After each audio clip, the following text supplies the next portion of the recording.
আসসালামু আলাইকুম। আপনারা জানেন বাংলাদেশিদের ভিসা বন্ধ আছে।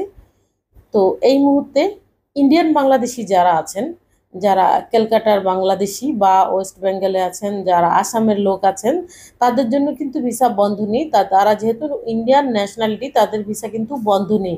তো আপনারা বাংলা ভাষাভাষী যে সকল ভাই রয়েছেন, ইনসাইড কিংবা আউটসাইডে থাকেন না কেন, আমাদের কাছে আপনারা যোগাযোগ করতে পারেন। একটা কোম্পানিতে লোক লাগবে, ওয়েল্ডার লাগবে 12 জন, ওয়েল্ডার লাগবে 10 জন, স্টিল ফিক্সার লাগবে এবং কার্পেন্টার, শাটারিং কার্পেন্টার। কার্পেন্টার দুই রকম হয়, একটা হচ্ছে ফিনিশিং কার্পেন্টার, একটা শাটারিং কার্পেন্টার। ফিনিশিং কার্পেন্টার যিনি, তিনি দরজা জানালা ফার্নিচার এগুলো বানান।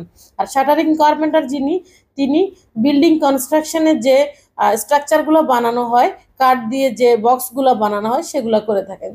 তো আমাদের লাগবে হচ্ছে লেবার, 20 থেকে 30 জন লেবার লাগবে এবং স্কিল ওয়ার্কার, মানে হচ্ছে যে যে পেশার কথা আমি উল্লেখ করেছি, ওয়েল্ডার, কার্পেন্টার, শাটারিং কার্পেন্টার এবং স্টিল ফিক্সার।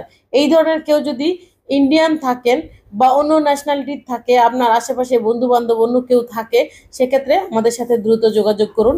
আমরা ইনসাইড হলেও আমরা ইনশাল্লাহ আপনাদেরকে নিব। যদি আপনি আউটসাইডে থাকেন তাও আমরা নিব ইনশাল্লাহ। আপনি আপনার কাজের ভিডিও আমাদেরকে সরাসরি পাঠাতে পারেন। ধন্যবাদ।